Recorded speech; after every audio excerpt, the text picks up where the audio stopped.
ask you a question about that, though? I guess I'm trying to understand whether we can really be analyzing this consistent with the Bruin test at the level of generality of dangerousness. I wonder whether we need to be taking into account how historically domestic violence in particular was treated, so that if we had evidence that, men who engaged in domestic violence historically were actually not perceived as then dangerous from the standpoint of disarmament, what would we do with that in this situation? So I don't think that historical attitudes about dangerousness would be controlling with respect to modern day circumstances. And I would draw an analogy here to dangerous and unusual weapons.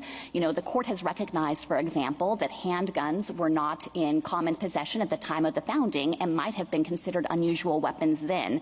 But that's not what the court would look at for determining whether you could ban handguns today. But is that just because that's a new technology? I mean, the circumstance with respect to domestic violence clearly existed back in the day. And the question, I guess, I'm just trying to understand how the Bruin test works in a situation in which there is at least some evidence that domestic violence was not considered to be, subject to the kinds of regulation that it is today. And so when we're looking under that test for historical analogs, I guess, a series of regulations that relate to disarming dangerous people, I need to understand why that would be enough.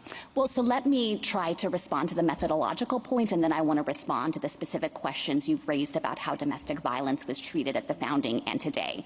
On the methodological point, I don't think that you could read Bruin to suggest that we need regulations that specifically disarm domestic abusers, because that would be coming dangerously close to imposing on the government the requirement for an identical twin of a regulation. And of course, original meaning isn't dictated by the happenstance of whether there was a law on the books in 1791 that happened to disarm domestic abusers.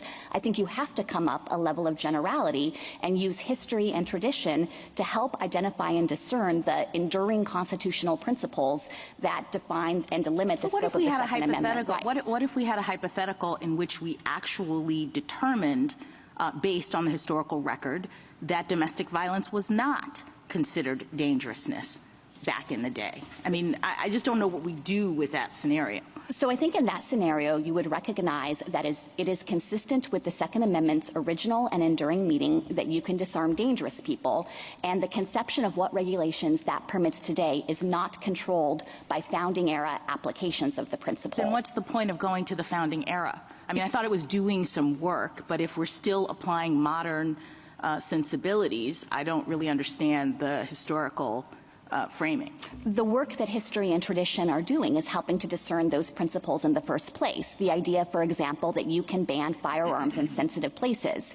The fact is that the framers didn't ban firearms in schools, even though they existed at the founding, but the court has already recognized that those analogs and the historic banning of firearms in places where they present safety concerns can justify a modern-day regulation that does require the banning of weapons in schools. And so, too, here, I think the court can identify the constitutional principle, which it's already articulated. We're not asking the court to break new ground here, and say today Section 922G8 is a clear application of that principle that you can disarm dangerous people. And Justice Jackson, I do want to push back on the idea and the premise of your question that there was evidence at the founding, for example, that you couldn't disarm domestic abusers.